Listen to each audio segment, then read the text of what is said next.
நம்ம இலக்கியாசிரியர்களுக்கு வணக்கம். நம்ம இலக்கியாசிரியர்ல நம்ம கௌதம் சாரும் நம்ம இலக்கியாவும் இந்த பைரவி கிட்டன எந்த ஒரு நிலைமையில போயிட்டு உதவி கேட்டுறவே கூடாது அப்படின்னு சொல்றவங்க மறக்காம இந்த வீடியோக்கு லைக் பண்ணிக்கோங்க. வரப்போற எபிசோட்ல இந்த பைரவி நம்ம கௌதம் சாருக்கு எதிராக ஒரு பயங்கரமான சதி பண்ண போறாங்க. இந்த அஞ்சலியோடைய பேச்சு கேட்டுக்கிட்டு அது என்ன அப்படின்னா இந்த வீடியோல வந்து பார்க்க போறோம். இந்த வீடியோ ஸ்கிப் பண்ணாம முழுசா பாருங்க. இந்த வீடியோ பிடிச்சிருந்தா மட்டும் லைக் பண்ணி நம்ம சேனல் இது வரைக்கும் சப்ஸ்கிரைப் பண்ணாம பார்த்துருந்தா சப்ஸ்கிரைப் பண்ணி கூட இருக்கிற பெல் ஐக்கானம் தட்டி ஆள்ல போட்டுக்கோங்க. அப்போ தான் நம்ம போடுற ஒரு வீடியோஸ் உங்களுக்கு உடனுக்குடனே நோட்டிஃபிகேஷனாக வந்து சேரும். இந்த அஞ்சலிக்கு இதை விட்ட வேறு வேலையே இல்லை அப்படின்னு நமக்கு ரொம்ப நல்லாவே தெரியும். நம்ம இலக்கியாவுக்கு எதிராக ஏதாச்சும் சதி பண்ணணும், நம்ம இலக்கியாவை எப்படியாச்சும் பதினக்கு ஜெயிலுக்கு அனுப்பணுன்றதுக்காக இந்த அஞ்சலி வந்து போராடிட்டு இருக்காங்க. அப்படி இருக்கும்போது இந்த எஸ்எஸ்கே பதினக்கு இன்னைக்கான எபிசோடில் இப்படி இந்த பைரவி வச்சு இந்த மாதிரி ஒரு பிளான் வந்து சொல்கிறாங்க. அந்த பிளான் என்னவா இருக்கும் அப்படின்னு நமக்குமே ஒரு கேள்விக்குறியாக தான் இருக்குது. ஏன்னா எந்த ஒரு பிளான் போட்டாலுமே நம்ம இலக்கியா கூட எப்போவுமே நம்ம கௌதம் சார் எனக்கு இருப்பாங்க. அப்படி இருக்கும்போது இந்த பைரவி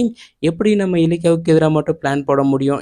எந்த ஒரு பிரச்சனை எடுத்தாலும் நம்ம கௌதம் சாரும் அதில் வந்து கண்டிப்பாக பாதிக்கப்பட தான் செய்வாங்க. இப்போ வரப்போற எபிசோடில் நம்ம கௌதம் சாரும் நம்ம இலக்கியாவும் அந்த சாயில் டெஸ்ட்டில் பர்மிஷன் வாங்குறதுக்காக என்ன திட்டம் போட்டிருக்காங்க அப்படின்னா, நம்ம கௌதம் சாருடைய பழைய ஃப்ரெண்டு நம்ம கௌதம் சார் எனக்கு இதுக்கு முன்னாடியெல்லாம் எவ்வளோ பெரிய பிஸ்னஸ் மேனாக இருந்தாங்க அப்படின்னு நமக்கு ரொம்ப நல்லாவே தெரியும். அப்போ நம்ம கௌதம் சார் கூட ஃப்ரெண்டாக இருந்தவங்க கிட்ட போயிட்டு நம்ம கௌதம் சார் எனக்கு ஹெல்ப் கேட்குற மாதிரி வந்து நம்ம இலக்கிய ஐடியா வந்து சொல்லியிருக்காங்க. நம்ம கௌதம் சாரும் பார்த்தீங்கன்னாக்கா ரொம்பவே வந்து சந்தோஷமாக இருக்காங்க. அவங்ககிட்ட ஹெல்ப் கேட்டால் கண்டிப்பாக இந்த விஷயம் வந்து நடந்துடும். நமக்கு வந்து மண் டெஸ்ட்டில் வந்து பர்மிஷன் கிடச்சிரும். நம்ம அதுக்கப்புறம் பிஸ்னஸை வந்து நல்லபடியாக வந்து ஸ்டார்ட் பண்ணிடலாம் அப்படின்னு மாதிரி நம்ம கௌதம் சாரும் ரொம்ப ஸ்ட்ராங்காக வந்து இருக்காங்க. அந்த மாதிரி தான் வரப்போற எபிசோடில் நம்ம கௌதம் சாரும் நம்ம இலக்கியாவும் ஒரு பக்கம் பார்த்தீங்கன்னாக்கா போயிட்டு அந்த கௌதம் சாருடைய ஃப்ரெண்டு கிட்ட போயிட்டு ஹெல்ப் வந்து கேட்க போகிறாங்க. கண்டிப்பாக அவங்களும் எனக்கு நம்ம கௌதம் சாருக்கு ஹெல்ப் பண்ணுறதா சொல்லிவிட்டு நம்ம கௌதம் சாருடைய பிரச்சனை எல்லாத்தையும் வந்து தீர்த்து வைக்க போகிறாங்க. இன்னொரு பக்கம் இந்த அஞ்சலி எனக்கு அந்த இளநீர் கடைக்காரனை வந்து தேடி கண்டுபிடிக்க போகிறாங்க. காரணம் என்ன அப்படின்னா, எப்படியாச்சும் அந்த வீடியோவை மட்டும்